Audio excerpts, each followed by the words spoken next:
Tonight we have a British record producer flying the flag, and indeed an audio engineer to boot.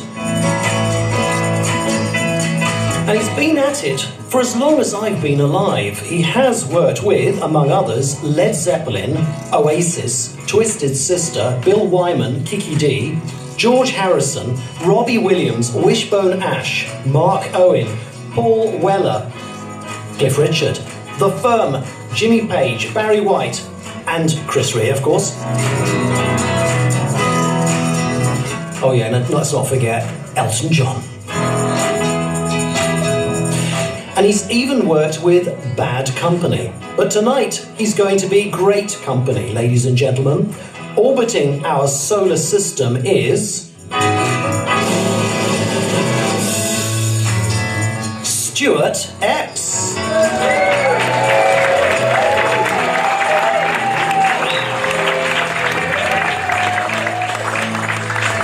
Welcome.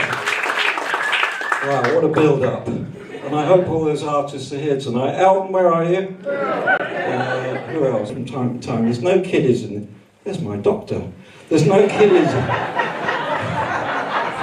Bloody hell, that could be handy. Blimey. Anyway, do you remember a TV film, Robin Hood? Robin Hood, Robin Hood, riding through the glen.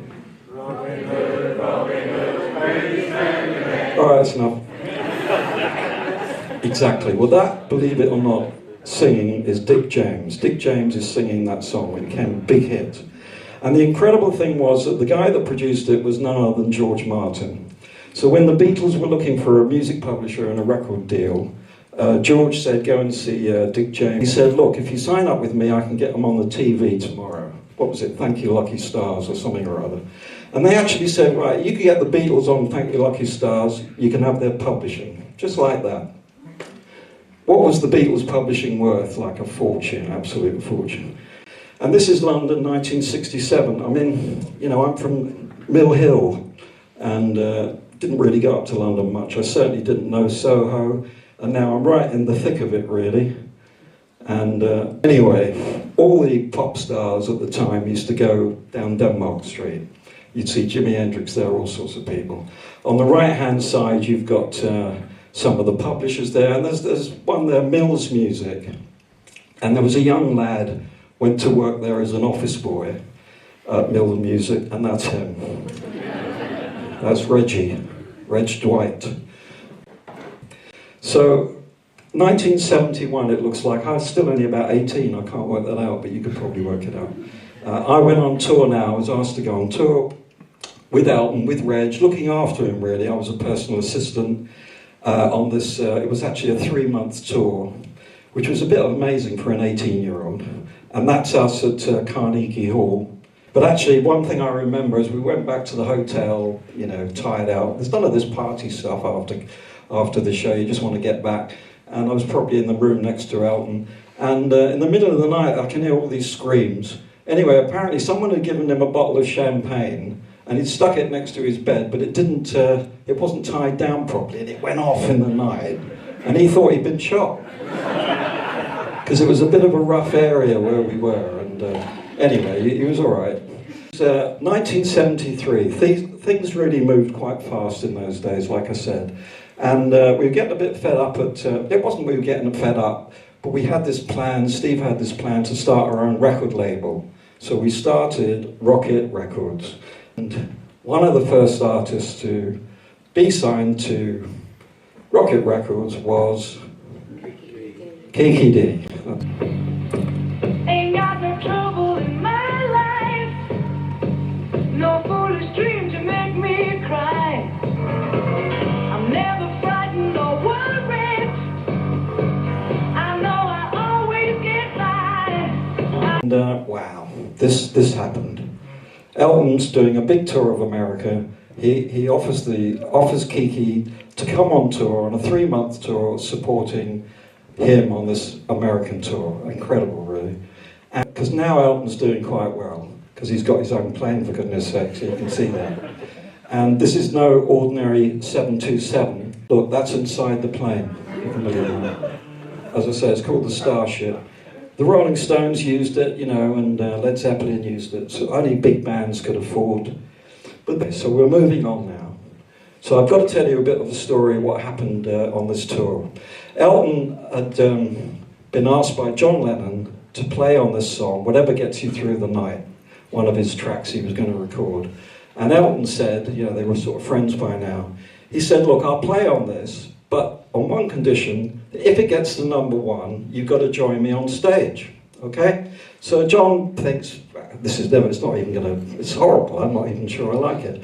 It's definitely not going to get to #1, I'm not bothered. Of course, it turns out, it got to #1, we're in the middle of a tour, we're about to play Madison Square Gardens, he rings up John, get over here, we're playing. So we had the amazing experience of John Lennon joining us on this plane for a day or two. All right, well, So the story is that because I'm such a Beatle fanatic, when John was at Madison Square, I was more or less hanging onto his shirt wherever he went. I was sort of with him as part of the management. And I ended up in the dressing room with him, and the woman he was with at the time was called May Pang. And it's just the three of us in there waiting to go on, waiting for the show. Anyway, there's a knock at the door. Because I'm management, I go and open the door. I open the door like this. Who's there? Yoko Ono. Yeah, that's what I did. I thought, bloody hell, he's going to get caught here. He's with another woman, there's going to be murders. I'm not letting her in. You know, so I'm doing this. Anyway, there was a guy behind her who was sort of going, it's all right, you know, and I knew him, so I thought, well, it must be all right. So I let her in, and it turns out they all know each other. So that all went well. Halfway through the tour, Elton very kindly gave us a holiday in Hawaii as a sort of a bit of a break from the tour. We were staying on this island, Maui it's called. Anyone been to Maui? No? Anyway, it was an amazing island, and after touring, obviously, it was great to unwind. And in fact,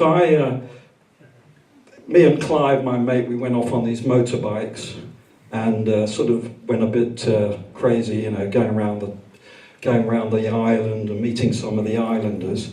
And in fact, during that, we went to this club called the Maui Bell. And I met someone there. This is years ago, so there was no problems. But anyway, I met someone. I probably did fall in love a little bit. And I really took to Maui, I thought, you know. And I was getting on now. I don't know if you can work out how old I was. 23. Oh, I'd done everything. As you can see, it was a hell of a journey. And I thought this is a place to retire to, basically. And, you know, forget all the music business. Who needs that, you know? And this woman that I met, well, she lived in an ice cream van, actually. That was where she lived. And I thought, that's ideal. You know, this is for me. So I decided that that's what I was going to do. And in fact, I don't know what the time is or how long I've been talking for, but that brings us to the end, because it's not the end of the story, because there is more to come. But we're going to have a 20-minute break now, okay? And then we'll find out what he did, whether he stayed in the ice cream van. So thanks for listening. Go and get a drink. See you.